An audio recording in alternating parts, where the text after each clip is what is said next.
آپ صلی اللہ علیہ وآلہ وسلم نے فرمایا، جس شخص میں یہ تین باتیں ہوگی وہ ایمان کا مزہ پا لے گا۔ ایک یہ کہ وہ شخص جسے اللہ اور اس کا رسول ان کے ماں سوا سے زیادہ عزیز ہو، اور دوسری یہ کہ جو کسی بندے سے محض اللہ ہی کے لیے محبت کرے، اور تیسری بات یہ کہ جسے اللہ نے کفر سے نجات دی ہو، پھر دوبارہ کفر اختیار کرنے کو وہ ایسا برا سمجھے جیسا آگ میں گر جانے کو برا جانتا ہے۔ صحیح بخاری حدیث نمبر 21۔ آپ صلی اللہ علیہ وآلہ وسلم نے فرمایا، جب جنتی جنت میں اور دوزخی دوزخ میں داخل ہو جائے گے، اللہ پاک فرمائے گا جس کے دل میں رائی کے دانے کے برابر بھی ایمان ہو، اس کو بھی دوزخ سے نکال لو۔ تب ایسے لوگ دوزخ سے نکال لیے جائیں گے اور وہ جل کر کوئلے کی طرح سیاہ ہو چکے ہوں گے، پھر زندگی کے نہر میں یا بارش کے پانی میں ڈالے جائیں گے۔ صحیح بخاری حدیث نمبر 22۔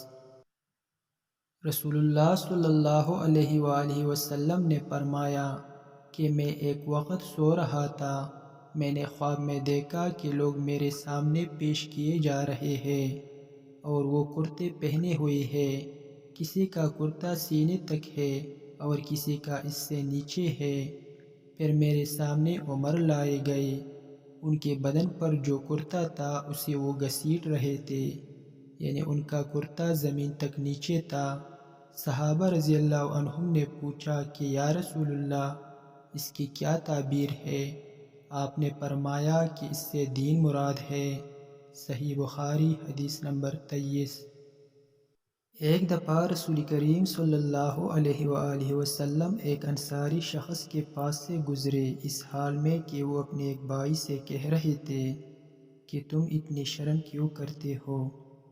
آپ علیہ السلام نے اس انصاری سے فرمایا کہ اس کو اس کے حال پر رہنے دو، کیونکہ حیا بھی ایمان ہی کا ایک حصہ ہے۔ صحیح بخاری حدیث نمبر 24۔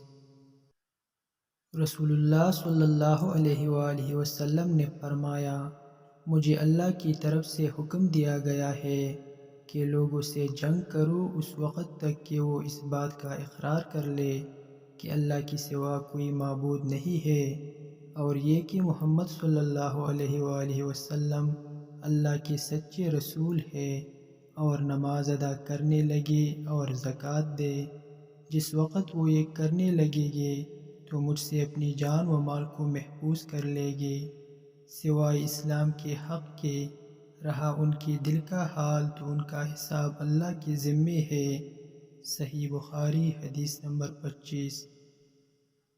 رسول اللہ صلی اللہ علیہ وآلہ وسلم سے دریافت کیا گیا کہ کون سا عمل سب سے افضل ہے؟